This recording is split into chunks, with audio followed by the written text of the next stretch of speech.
So I believe that if only we can get our act right, we are going to be the biggest party in this country. Absolutely. So, those who know how to talk and talk in proverbs always say that when you see people stoning a tree, it means that that tree is laden with lots of fruits. So for the Labour Party to be going through all that we are going through is because our detractors have noticed the potentials of the party. And that is why they do not want to allow us to make any progress. But I want to plead with you all that the basic thing we have to lay on the ground as of today is to look at our party. How do we go back right from the grassroots to mobilize our members, have them register once more?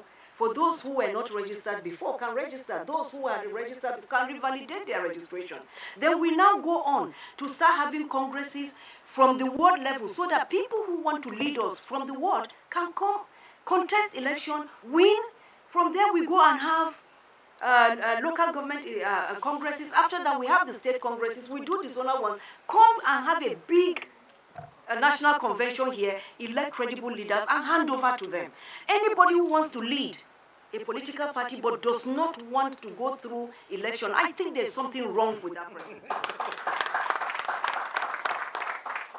For me, as I've always said, right from the day I was announced as the chairman of the NCC, my dream is to lead a team that will make sure that these congresses and elections happen and that credible leaders take over so that our party can become the party it's meant to be.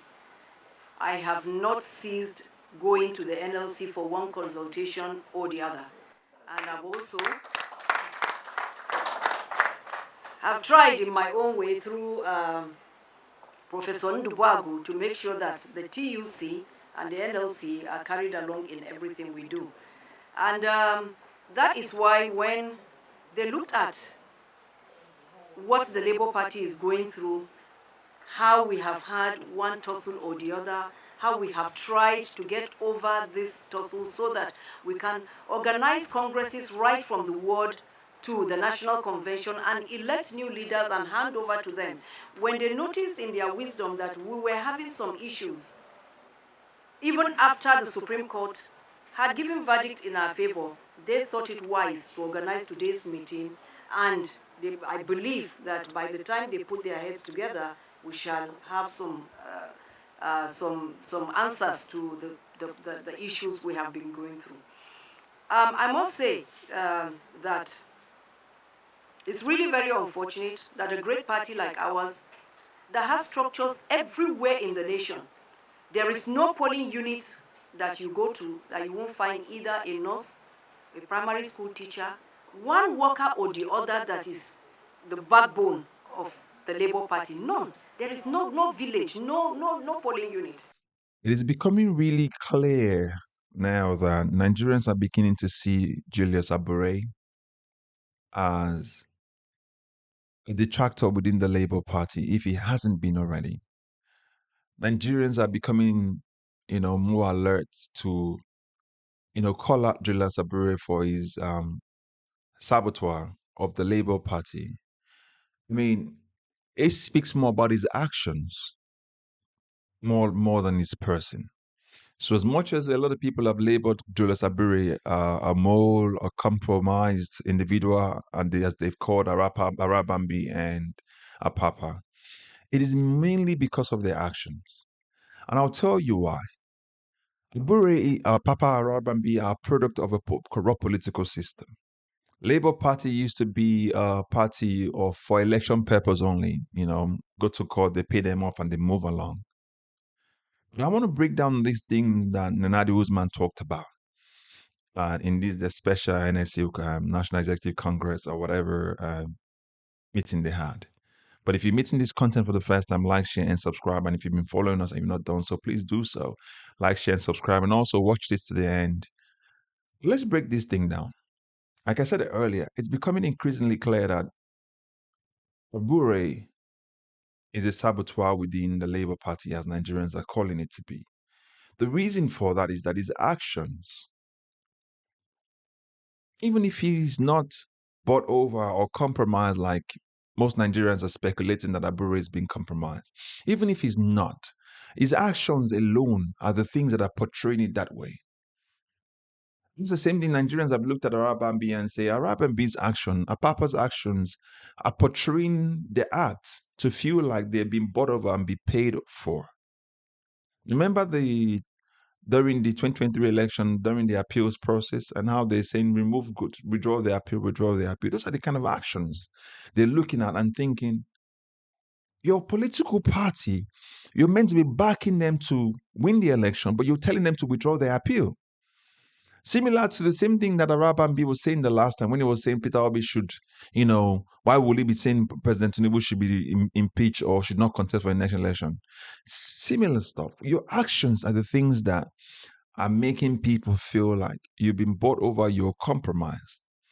Just like the Nadi Usman was saying, anyone who wants to be a leader and does not want to go through electoral process, then there's something wrong with that person.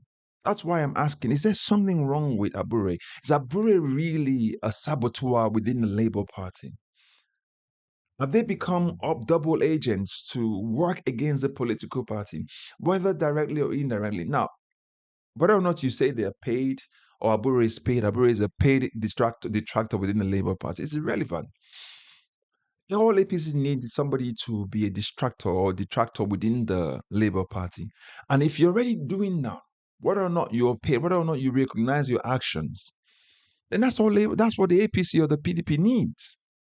They need the chaos to persist so that they can say to Nigerians, look, you want to take APC out of power and put what?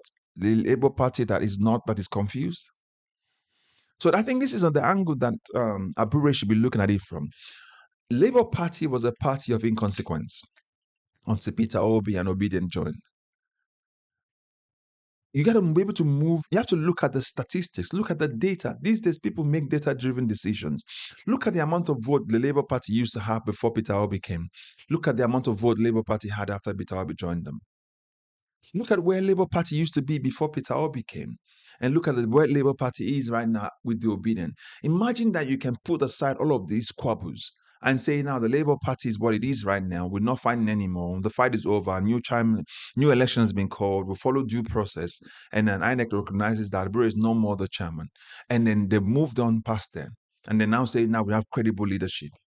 Imagine that there are not people feeding the APC or the PDP with information. Imagine there's nothing like that. All of this consolidation of power that Tinubu has been doing with politicians defecting to the APC will mean absolutely nothing. That conversation about is the Labour Party ready will mean absolutely nothing. So by their actions or inactions, they're actually playing into the hands of the APC. So this is to Abure. Your actions are making it look like, or your actions technically makes it look like you're a saboteur within the Labour Party, or you're an agent for the opposition. They're not saying that they're paying you. Nobody's accusing you of that. What they're saying is that the actions that you're taking, this division that you're taking, listen, you did a good, if everyone says you did a good job in the 2023 election, you came third when no one predicted that you wouldn't come close. When Oshomola called the Labour Party 4 people tweeting in a room, or the Obedient 4 people tweeting in a room, you came third even with the rigging. If they say they don't have confidence in your leadership anymore, it's called a vote of no confidence. It might not be that the fact that you're ineffective. It might just mean your leadership style. Just step aside, let new people come on, and let them lead the political party to where the political party deserves to be. And just take a statesman's role and see what happens. Guide them from your experience. But if you keep fighting with them and they call a press conference, the next day you call your next press conference and suspend the people that already suspended you, even after you've been sacked by the Supreme Court. What does that mean? It means that you want to be there by all means, and Nigerians will always fight against it. That's the thing you have to recognize, Julius Abure. I'm only saying this, right? It's increasingly looking like Julius Abure has been a saboteur within the Labour Party. Okay, the same way Nigerians have concluded about Araba and Biena Papa. Nigerians are thinking the same thing as well. Nigerians are reacting that way. When they think about Julius Abure, they think about somebody who works for the APC. And a good name is always better than gold and silver. If you say you've done a good job, leave it there. You've led the political party for a bit. This is not a dictatorship. This is not a, the Labour Party is not your inheritance. You do your time, you stop, you move on. Get something else doing. So that Labour Party can be ready for 2027. If that's the platform Nigerians are going to be jumping on against the APC, move aside. Let somebody else lead. Let fresh ideas come. You've done 4 years and extra. Move aside. Let somebody else do their own part. That's how leadership, that's how people grow, that's how countries grow. Do you understand? I don't know what you think, what you make out of what I have said here about Julius Abure and the Labour Party right now, but it seems as though that from all they're saying, all the Nadi Salesman is saying, that she's talking about the new leaders that will take over from them. She's not even saying from me, from them. So they move along, new people come conduct the election, and she should go do her political job that she's been elected to do. Do you understand? Again, if you're meeting this content for the first time, like, share, and subscribe. And if you've been following us, please do so. And don't forget to share this content with others and recommend this channel to others as well. But put your thought in the comment section what you think about what is going on within the Labour Party. I'll catch you up in the next video. God bless you. Bye-bye for now.